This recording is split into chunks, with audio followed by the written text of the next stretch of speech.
ഇന്ത്യയുമായി 3 ദിവസത്തിനുള്ളിൽ യുദ്ധത്തിന് സാധ്യതയെന്ന് പാക് പ്രതിരോധ മന്ത്രി ഖാജ ആസിഫ് പറയുന്നു. പാകിസ്ഥാൻ മന്ത്രിസഭയുടെ അടിയന്തര യോഗം വിളിച്ചുവെന്ന റിപ്പോർട്ടും ഇപ്പോൾ പുറത്തു വരുന്നു. ഒരു തർക്കമല്ല സ്കേൻ, അയ്യോ ഞങ്ങളെ അടിക്കാൻ വരുന്നേ എന്ന് പറയുന്ന രീതിയിലുള്ള വിലാപസ്വരത്തിലുള്ള പാക് മന്ത്രിമാരുടെ പാകിസ്ഥാനിലെ പ്രധാനപ്പെട്ട നേതാക്കളുടെ പ്രതികരണങ്ങൾ ഇപ്പോഴും തുടരുകയാണ്.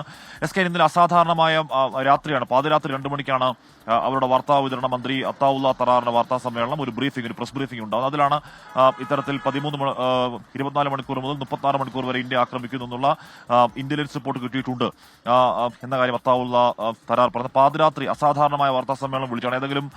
അടുത്ത കാലത്ത് അങ്ങനെ ഏതെങ്കിലും രാജ്യത്തിന്റെ മന്ത്രിമാർ പാതിരാത്രി വാർത്താ സമ്മേളനം വിളിച്ച് ഇക്കാര്യം പറയുന്നില്ല. തുടർന്നാണ് പ്രതിരോധ മന്ത്രി ഖ്വാജ ആസിഫ് നേരത്തെ തന്നെ പറഞ്ഞതാണ് ഇത്തരത്തിൽ ഇന്ത്യയുടെ ആക്രമണം ഇമിനന്റ് ആണ്, ആസന്നമാണെന്ന് ഖ്വാജ ആസിഫ് നേരത്തെ പറഞ്ഞു. അതിനുശേഷം അദ്ദേഹം സാമ ടിവിക്ക് നൽകിയ അഭിമുഖത്തിൽ അതിൽ മലക്കം പറഞ്ഞിരുന്നു. പക്ഷേ വീണ്ടും ഒരു പ്രാദേശിക ടെലിവിഷൻ ചാനൽ അഭിമുഖത്തിൽ പാകിസ്ഥാൻ പ്രധാനമന്ത്രി ഖ്വാജ ആസിഫ് പറയുന്നത് 2-3 2 to 3 ഡേയ്സിനുള്ളിൽ ഇന്ത്യയുടെ ആക്രമണം പോസിബിലിറ്റിയുടെ സാധ്യതയുണ്ട് എന്നാണ് ഖ്വാജ ആസിഫ് പറയുന്നത്.